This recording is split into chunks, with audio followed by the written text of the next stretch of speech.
जय श्री गणेश दोस्तों। हमारी आज की कहानी है लालच। कहानी अच्छी लगे तो प्लीज चैनल को सब्सक्राइब कर लीजिएगा। अब शुरू करते हैं कहानी। अरे कब से बुला रही हूँ, ये बड़ी बहू तो सुनती ही नहीं है। कानों में रुई डाल ली है क्या?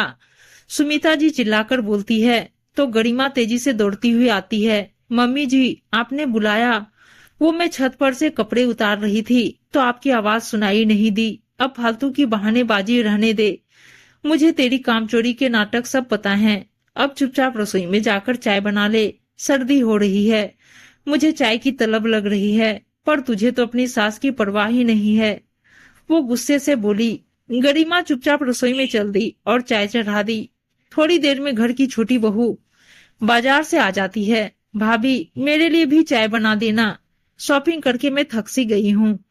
रमा अंगड़ाई लेते हुए बोली। गरिमा अपने काम में लगी थी। उसकी हालत घर में नौकरों के जैसी थी। हर कोई उसे आकर काम बता देता था। परिवार की बड़ी बहू बस कहने मात्र को थी, लेकिन उसकी घर परिवार में कोई इज्जत नहीं थी। अभी 2 साल पहले गरिमा की शादी सुमिता जी के बड़े बेटे उमेश से हुई थी।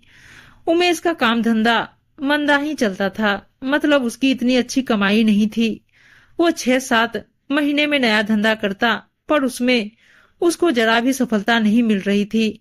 गरिमा गरीब घर से थी। माता पिता ने घर परिवार देखकर शादी कर दी। शुरू में गरिमा बड़ी खुश थी, क्योंकि उसकी इतने अच्छे घर में शादी हुई थी। पर धीरे धीरे उसकी सारी खुशी चली गई जब उसे पता लगा कि शादी के बाद पत्नी की इज्जत पति की कमाई से ही होती है। उमेश ज्यादा कुछ कमाता नहीं था और उसका और गरिमा का पेट बस इस घर में रहने के कारण पल रहा था। सुमिता जी गाहे बगाहे उसे ताना भी देने लगी थी। तेरा पति तो कुछ खास कमाता नहीं है, तू मेरे पति और छोटे बेटे की कमाई बर्बाद मत किया कर। खाना नाप तोल कर ही बनाया कर, ऐसे खाना बचेगा तो तेरे भरोसे तो घर चल लिया।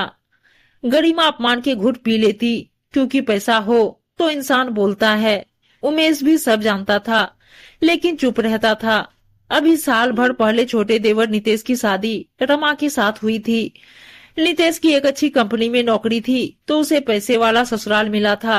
रमा को अपने पैसों और पति की कमाई पर बड़ा घमंड था, और घर खर्च में वो गरिमा के मुकाबले ज्यादा हिस्सा देती थी। इसलिए सुमिता जी भी उससे कुछ नहीं कहती थी। गरिमा पहले सास का सब सुनती और सहन करती थी, पर अब देवरानी रमा भी उसकी इज्जत नहीं करती थी और कुछ भी कह देती थी। एक दिन गरिमा का गला भर आया तो उसने रमा को बोल दिया।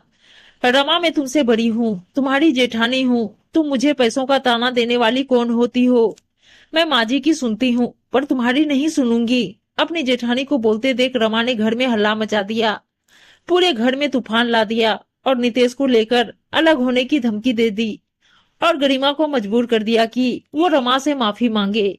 अपने आत्मसम्मान को कुचलकर गरिमा ने अपनी गलती नहीं होते हुए भी उससे माफी मांगी। अब गरिमा और भी चुप चुप रहने लगी थी।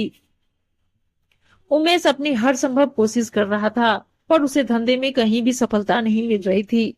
एक दिन गरिमा ने सुबह सबके लिए चाय बनाई और चाय के कप पर थोड़ी चाय के निशान लग गए, तो रमा ने गुस्से से कप फेंक दिया। छी छी, इतने गंदे कप में चाय दी है। आपकी माँ ने आपको कुछ सिखाया नहीं क्या? ये सुनते ही गरिमा से रहा नहीं गया। ये मेरी माँ के ही संस्कार हैं, जो इतना सुनते हुए भी मैं यहाँ रह रही हूँ।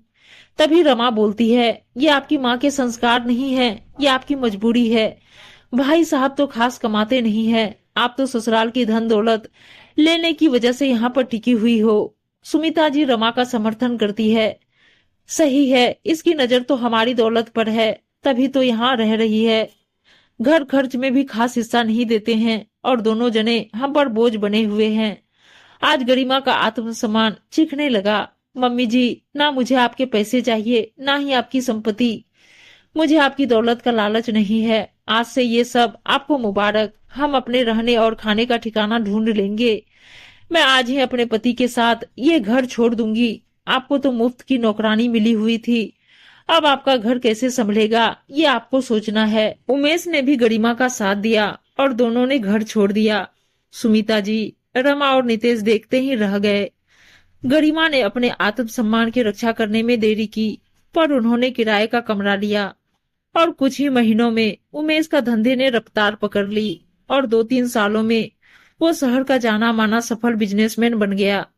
उधर रमा ने अपनी सास सुमिता जी को अपने घर की नौकरानी बना लिया। अब उसे गरिमा की बहुत याद आने लगी, जो उसके इशारों पर हर काम करती थी। सुमिता जी, रमा और नितेश ने लाख बार कोशिश की कि भैया भाभी उनके साथ रहे, पर गरिमा और उमेश वापस घर उनके साथ रहने को नहीं आए। उम्मीद है दोस्तों कहानी अच्छी लगी होगी, और अच्छी अच्छी कहानियां सुनने के लिए चैनल को सब्सक्राइब और वीडियो को लाइक शेयर जरूर कर दीजिएगा। धन्यवाद दोस्तों।